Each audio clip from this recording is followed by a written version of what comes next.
کیوں اسلام نے کہا کہ ایسے دسترخوان پر جانا بھی حرام ہے کہ جہاں شراب سرو کی جا رہی؟ ایک بار جب دل سے وہ نفرت نکلے گی پھر آدمی انوالو ہوگا۔ اگر یہ ڈش اینٹینا اور میڈیا کے خلاف ہمارے لوگ عین موقع پر صحیح معنوں میں جہاد کرتے اور اتنا اسٹرانگ اسٹینڈ لے لیتے، نیوز کے نام پر، ڈاکومنٹری فلم کے نام پر، بچوں کے معلوماتی پروگرام کے نام پر ڈش اینٹینے خریدے گئے، پھر اب بحث ہونے لگی کون سا ڈرامہ حلال ہے کون سا حرام۔ بھئی اس میں تو کوئی حرج نہیں ہے نا، یہ تو اس میں کیا چیز ہے مولانا، یہ تو خالی ایک اسٹوری ہے، نہ کوئی گانا ہے نہ کوئی ڈانس ہے، یہ حلال۔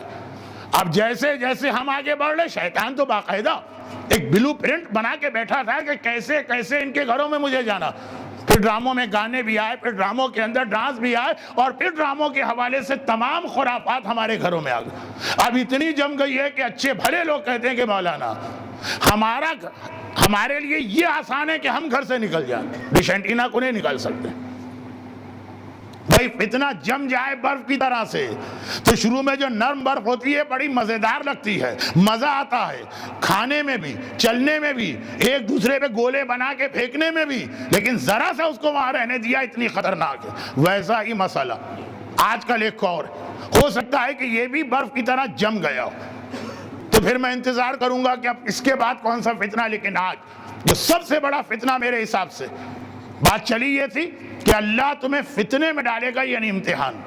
امام زمانہ کی خدمت میں جانے کا شوق ہے تو خالی تقریروں سے نہیں جاؤ گے، ایسا اپنے آپ کو بنانا ہے کہ پانی تمہیں اٹھا کے لے جائے، ہوا تمہیں اڑا کے لے جائے، زمین خود تمہارے نیچے اس طرح سے لپٹ جائے، جس طرح مرحوم آیت اللہ تقی بہجت کے بارے میں تو بہت مشہور ہو گیا، اور بھی کیسے ہی کتنے ہی ایسے صاحب عرفان ہیں۔ لیکن شرط یہی کہ جان جانے کی کا غم نہ کرو، بھوک اور بیماری کا غم نہ کرو، ایمان بچانے کی فکر کرو، اور ایمان بچے گا جب فتنے کو جمنے نہ دو۔ آج کے اتنے ہی خطرناک فتنے کا نام ہے فیس بک۔ عورت سے بھی حجاب کرے گی اگر ایسی عورت۔ پہلے تو اتنا سمجھ میں نہیں آتا تھا کہ قرآن کی یہ آیت کس دور کے لیے فیس بک نے سمجھا دیا کہ اب ہمارے ہاں اکثر ہم سے بچیوں نے کہا کہ نہیں مولانا ہماری جو بے پردہ تصویریں آپ کو فیس بک پہ نظر آ رہی، تو یہ فیس بک ہے، اس کے اندر پاسورڈ اور یہ ساری اتنی احتیاط ہے، کوئی اس پہ جا نہیں سکتا۔ صرف جو ہماری فرینڈز ہیں، جو ساری عورتیں بچیاں ہیں اور لڑکیاں، انہی کو ہم نے ایکسس دیا۔ مگر ان میں ایک بھی اگر لاپرواہ ہے، اگر نہیں ہے تو ہمیں کیسے یہ تصویریں وہ بچی دکھا رہی ہے؟ ایسے گھرانوں کی کہ ایسا امیج ڈیمیج ہوا کہ جب یہ لوگ یہ کر رہے ہیں۔ اب وقت نہیں ہے کہ میں مزید اس کی خرابی وہ بتاؤں کہ آپ کو پتا نا کہ فیس بک آج کل اسلام دشمن طاقتوں کا بھی ایک بہترین ذریعہ ان لوگوں کو کیچ کرنے کا جن کے بارے میں ان کو خطرہ لگ رہا کہ یہ آگے چل کر اتنے ذہین لوگ ہیں کہ اسلام کی خدمت کر سکتے ہیں، کس طرح سے ان کو فیس بک سے پکڑ کے اپنا غلام بنایا جائے۔ تو پوری آپ کو رپورٹ مل جائے گی انٹرنیٹ کے اوپر۔ وہ ہے اجتماعی خرابی۔ ہمارے وہ بریلینٹ نوجوان جن سے ہم کو توقع تھی کہ وہ غیبت میں امام زمانہ کی خدمت کر کے بعد ظہور ہوا میں اڑتے ہوئے خدمت امام تک جائیں، اس سے پہلے فیس بک کے ذریعے سے ان کا شکار کر لیا گیا۔ مگر یہ تو ایک بہت بڑا موضوع ہے جو آج کے لیے ذرا سا خارج از موضوع ہو گیا۔ مگر جو انفرادی خرابیاں اس میں آ رہی ہیں، جس انداز سے میں نے فیس بک کی خرابیاں میں نے دیکھی اپنے اتنی احتیاط کے بعد کہ میں کہتا ہوں بھائی مجھے بالکل نہیں بتائی، فلاں گھرانے کے بارے میں ایک عزت اور احترام رکھتا ہوں، کیوں آپ اس گھرانے کے بارے میں یہ بھی غیبت، لیکن اتنی یہ خرابیاں پھیل گئیں کہ ہر طرح سے کان بند کرنے کے باوجود، آنکھیں نیچی کرنے کے باوجود یہ خرابیاں آ رہی۔ تو یاد رکھیے اگر اسے بھی ذرا سا نظر انداز کیا گیا، اور ہو سکتا ہے پاکستان میں یہ وہی ڈش اینٹینا کی طرح سے اتنا جم گیا ہو کہ اب لوگ کہیں مولانا اب تو اس کا اکھاڑنا بہت مشکل، اب فیس بک کو چھوڑیے کوئی اور بات بتائیے۔ لیکن میں نے 3 سال پہلے ڈش اینٹینا کی بات کی تھی، اس وقت اس کثرت کے ساتھ جن گھرانوں کے بچوں نے کبھی گانا نہ سنا لیکن چچا کے گھر پہ گئے تو مجبور ہو گئے، خالہ کے گھر پہ گئے تو مجبور ہو گئے۔ اور آج 3 سال کے اندر جو میں نے فیس بک کی خرابی دیکھی، ڈش اینٹینا کی خرابی میں پھر بھی والدین کے ذہن جھنجھوڑے جا سکتے ہیں، برف پگھلائی جا سکتی ہے کیونکہ ان کے سامنے ہو رہا۔ فیس بک کا تو مسئلہ ہے کہ اکثر والدین کو پتہ بھی نہیں کہ کیا ہو رہا۔ تو مسئلہ ایک فیس بک اور اس کا نہیں، مسئلہ یہ ہے کہ اپنی ذمہ داری آدمی کو یاد رہے. یہ تو نہیں ہے نا کہ اب 3 سال کے بعد میں آؤں, کوئی نیا مسئلہ اتنا جم چکا اور پھر میں تقریر کروں. 2 باتیں. نمبر 1, اب مجھے اس حوالے سے بھول جائیے کہ اندھوں میں کانا راجا جب میں 20 سال پہلے کراچی میں تھا, اس وقت بھی ایک طالب علم تھا اور کم علم تھا, تو اور کوئی خدمت کرنے والے کم تھے. الحمدللہ نجف اور قم سے پڑھ کے تازہ علماء کی اتنی بڑی بڑی جماعتیں آ چکی ہیں, وہ عالم ہیں, ان سے استفادہ کیجئے. نمبر 2, خود اتنا سمجھدار بنیے کہ کسی کو بتانے کی ضرورت نہ پڑے, آپ خطرے کو پہچان لیں.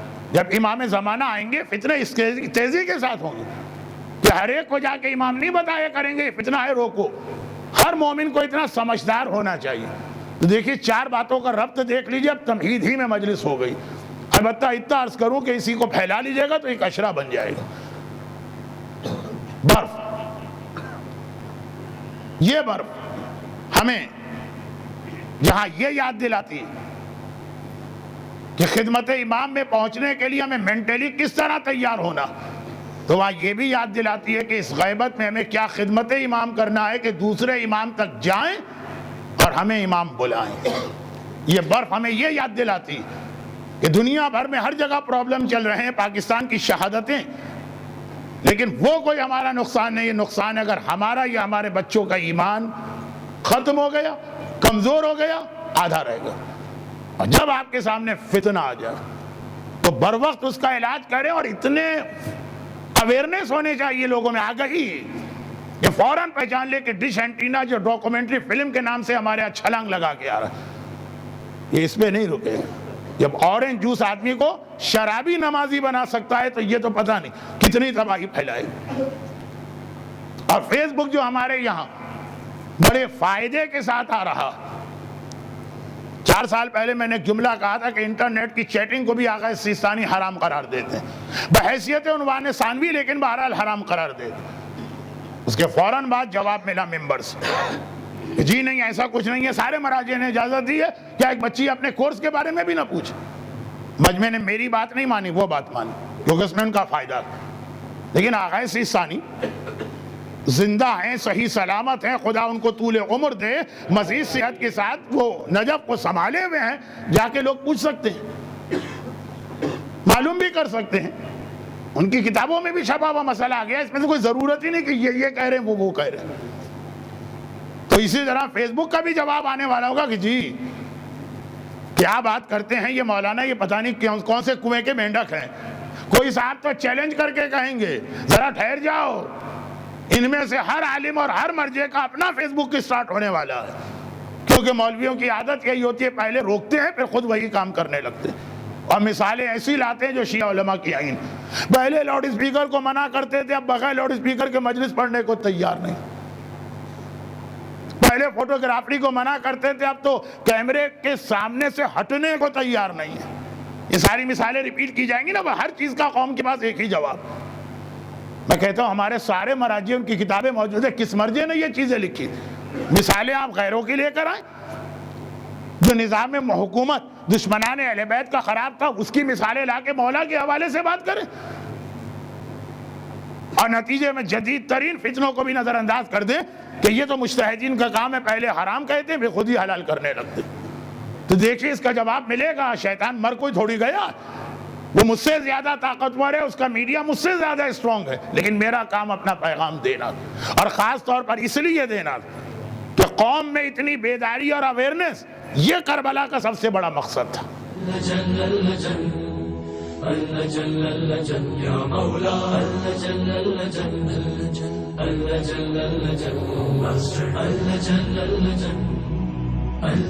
يا صاحب السماء